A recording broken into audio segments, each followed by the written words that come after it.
Hello everyone, आज हम पढ़ेंगे इंग्लिश एनसीईआरटी क्लास 7 का chapter 8 friend fire friend and foe. तो इस चैप्टर में फायर के बारे में बताया गया है, फायर की कैरेक्टरिस्टिक्स क्या होती हैं और वो हमारी दोस्त है या हमारी दुश्मन है। फ्रेंड का मतलब दोस्त होता है और फो का मतलब होता है दुश्मन। Early man didn't know what fire was, but he must have seen the damage it could cause.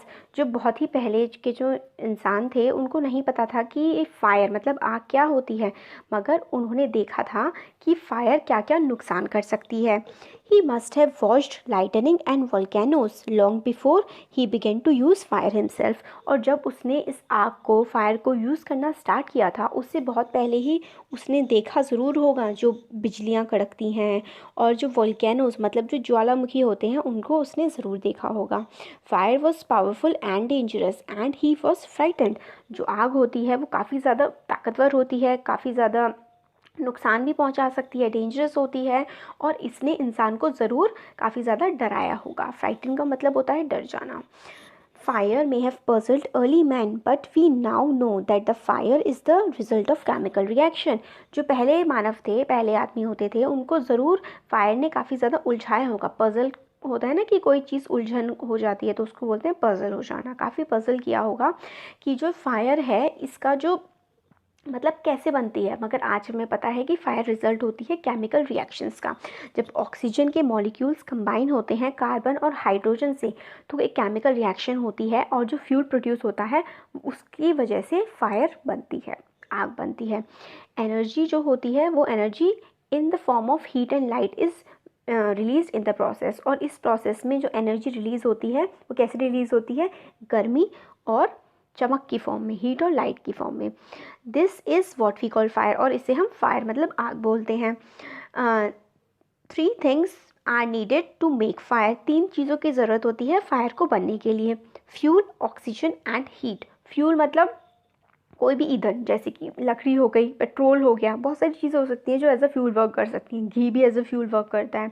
Oxygen जो हमारी हवा में जो ऑक्सीजन प्रेजेंट होती है, और हीट मतलब गर्मी। Wood, coal, cooking gas, petrol and some are examples of fuel. तो फ्यूल के एग्जाम्पल क्या क्या हैं? वुड हो गया, लकड़ी हो गई, कोल कोयला, कुकिंग गैस जो हम लोग गैस यूज़ करते हैं खाना बनाने के लिए, पेट्रोल जो गाड़ियों में पड़ता है, वो सब एग्जाम्पल होते हैं फ्यूल के। ऑक्सीजन हवा से आती है, that is why when you blow and smouldering paper it often burst into flame. और जैसे कि आपने देखा होगा कि कोई जलता हुआ पेपर है, अगर आप उसे फूंक मारते तो वो और तेज उसमें आग लगने लगती है, क्योंकि उसको सारे के सारी चीज़ें अवेलेबल हो जाती हैं। क्या क्या? फ्यूल, फायर और ऑक्सीजन। फ्यूल, हीट और oxygen. The third thing needed to make fire is heat. Fuel and oxygen do not make fire by themselves, or else a newspaper or a stick lying in the open would catch fire on its own.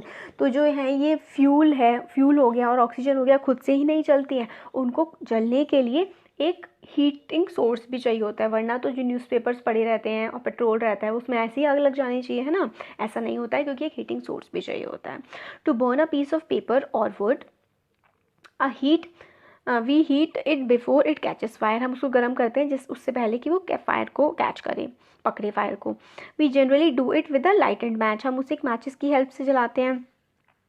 Every fuel has a particular temperature at which it begins to burn. हर fuel का, हर ईंधन का एक temperature होता है, उसी temperature पे वो जलना स्टार्ट करता है और इस टेम्परेचर को हम कहते हैं फ्लैश पॉइंट या फिर Kindling temperature of the fuel. Kindling मतलब वो जिस टाइम पे जलता है और उसको फ्लैश पॉइंट भी हम कह सकते हैं। It is sometimes said that fire is a good servant but a bad master. एक आपने कहावत सुनी होगी, जैसे जो इलेक्ट्रॉनिक्स की चीज़ें भी होती हैं इनको भी बोलते हैं कि computer is a good servant but a bad master. ऐसे ही फायर होती है, एक अच्छी सेवक तो होती है, मगर अगर वो आपकी मालिक बन जाए तो वो काफ़ी ज़्यादा नुकसान भी पहुंचा सकती है। It only means that the fire is very useful as long as it is kept under control. मतलब फायर तब तक ही बहुत ज़्यादा लाभदायक होती है जब तक उसको अपने कंट्रोल में रखा जाए। एग्जाम्पल दिया जाता है, हम लोग खाना पकाते हैं किससे? फायर की हेल्प से, और हम लोग एनर्जी भी जनरेट कर सकते हैं, मगर अगर ये आउट ऑफ कंट्रोल हो जाए तो ये काफ़ी ज़्यादा खतरनाक हो सकती है और हज़ारों घर और जंगल, बहुत सारी चीज़ों को ये जला सकती है, शॉप्स को, घरों को ईजिली ये जला सकती है अगर आउट ऑफ कंट्रोल हो जाए तो।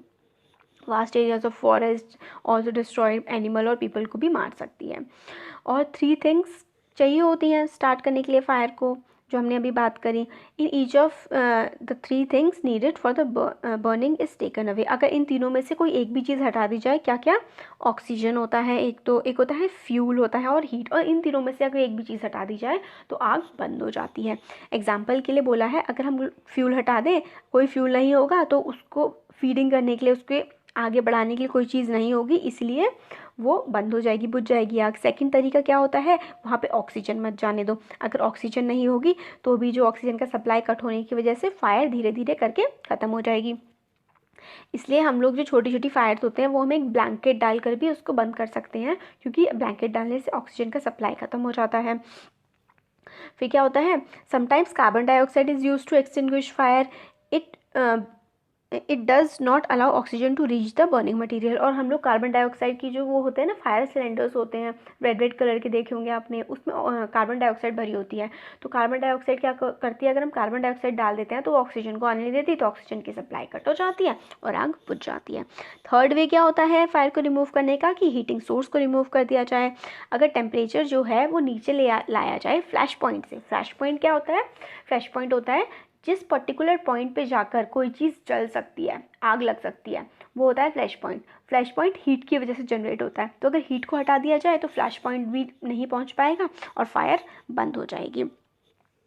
You blow a burning matchstick और a candle to put it out. और आप मतलब जैसे कि कोई जलती हुई चीज़ है उसको बंद कर सकते हैं, जैसे कि मैचस्टिक्स को बुझा सकते हैं अगर आपको फायर हटानी है।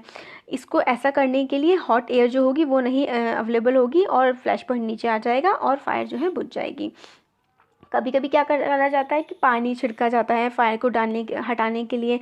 तो क्या होता है कि हीट जो है वो ठंडी हो जाती है, पानी ठंडा होता है, हीट गर्म होती है, पानी डालने से ठंडक हो जाती है, तो जो हीटिंग सोर्स होता है वो हट जाता है, ऑक्सीजन की सप्लाई भी कट हो जाती है और फायर बुझ जाती है।